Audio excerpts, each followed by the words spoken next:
Dwayne Rollizer with 24/7 Red Deer here with Bev Manning from the Red Deer Public School Board, and Bev, the school board wrote a scathing letter to the province and to the media and to the public to say, people, please pay attention to the issue here of school funding.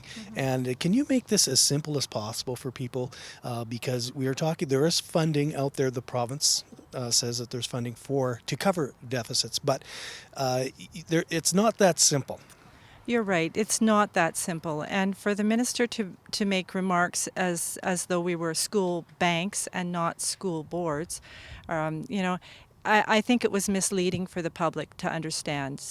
School funding in Alberta is complex in a number of ways. And for there to be $436 million throughout the province, when you really drill down on those numbers and figure out exactly what it means, it's not as simple as that. And the minister, we felt, with his experience on the Calgary Board of Education, we felt that he should be able to give Albertans a little bit better information than that.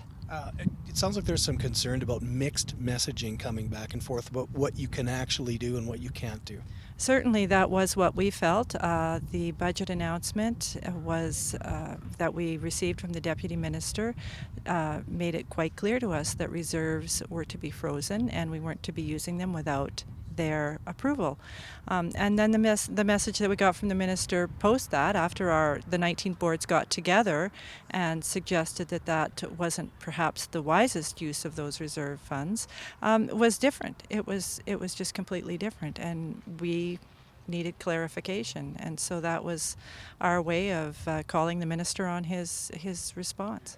Well, we really just wanted to make sure that our citizens of Red Deer and Albertans are getting the right message and getting clear and concise and accurate information. We felt that the minister's remarks needed to be clarified. It's not just as simple as saying $436 million that boards have. To call us school banks, we felt was a little bit excessive in his language, and so we really wanted to clarify what that $436 million was all about. And have you got your clarification now? Is it going to be a clear path going forward or not yet? You know what? I would say no. I have to be honest. I don't think that we fully understand what the department is expecting us to do. I think we won't get that message until after this election. What can the general public do to help out? I think the general public really has to keep the pressure on the education issues in this election, make sure that they give those candidates a loud and clear message that education is important in this province. It's important to our future. No matter what the price of oil is, we have to commit to having those kids educated. And what would be a great solution as far as school boards are concerned? Well, I think that we can work together with the government. I think school boards really understand how to disseminate those funds into our districts. We understand the ins and outs of teaching in the classroom. We work with those decisions every day. Please consult us. Please let us have some input into the decision making. We are elected by Red Deer citizens to make those decisions locally. We know what's important to people here in Red Deer. Let us have some flexibility to make that decision. Thank you very much. Oh, you're welcome. Now with Guy Pelche from Red Deer Catholic Regional Schools. And Guy, the Catholic Division is also sending a letter to the province, but it is in a slightly different tactic, is sending two letters out, one to the province, one to parents.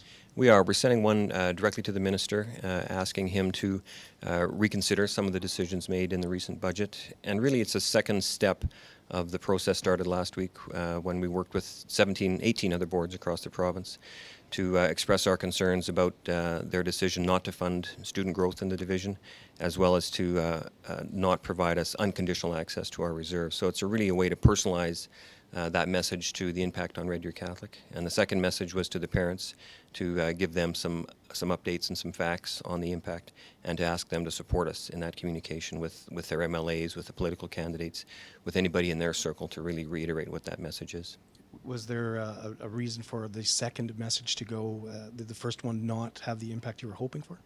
Well, no, but it's part of a multi-stage strategy. So the first one was really a broad-based message that all boards shared, and this one really talks about the impacts locally for us, the dollar amounts, the impacts on our students, our staff.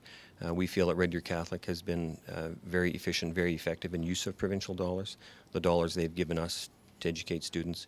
We've put some of those dollars aside in reserves to help us through these points in time when our funding doesn't continue from year to year. So we have some great initiatives going, and we're getting good results with them, and we want to be able to continue those using the dollars that were given to us for that purpose. As boards, we're elected locally, so we want and expect that autonomy to make decisions for the benefit of our division. So as not to get lost in all the election issues out there, the public would want to know, you'd want the public to know, no doubt, that this is a highly unusual situation where all school boards are getting together, and this is not a typical back and forth between school boards in the province. No, and we all share the same objective. We all get involved as trustees to support and engage the province, support education. So it is unusual for us to work together on particular issues like this, especially during an election. We always try to speak with a relatively common voice, but in this case it's critically important, and we want to make sure that message is heard. An election is a great time to do that, to make sure education stays on the top of that agenda. We think it's the most important thing that we do provincially, is educate our students. So we're all speaking with a consistent voice across the province, and the two letters that we put out were really our local attempt to make sure parents have the facts and the minister has the facts locally. Now the parents have the facts. What should they do? What can parents do to help? Well, it gives them a bit of information to reach out to their friends, colleagues, their network. Lots of politicians are coming across their doorstep. It gives them a chance to engage with some of the facts, the impact on their students, their division. And we hope also that they'll reach out to their government contacts as well, send a letter to the minister, send a letter to the premier, send letters to their local MLAs. It's a bit of an odd time because your local MLAs aren't acting as MLAs at the moment. They're acting in some cases as candidates in the election, but it's really a way to get our voice spread beyond just us as trustees. We certainly advocate as much as we can, but parents are the ones that really have an impact when it's their students, their children affected. And just to make sure, how important is this particular funding issue? Well, it's critical for us. We're looking at up to $4 million, depending on what sort of enrollment growth we see next year. So that's approaching close to 5% of our budget. So that's a big hole that we have to fill. And we've said before that we're prepared to do our part. We believe we have been efficient and will continue to be efficient with tax dollars.